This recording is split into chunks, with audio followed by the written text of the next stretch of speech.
Ramai ingat cerai ni boleh settle terus. Lafaz, aku ceraikan kau je, tapi sebenarnya silap langkah boleh jadi tak sah.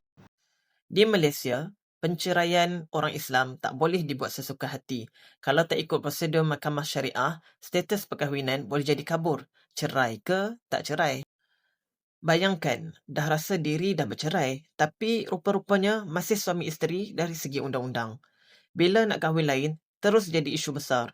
Harta, nafkah, hak anak, semua jadi rumit. Ini yang selalu terjadi. Emosi tengah tinggi, gaduh besar, terus lafaz cerai dekat rumah ataupun WhatsApp. Lepas tu baru fikir, sah kan ni?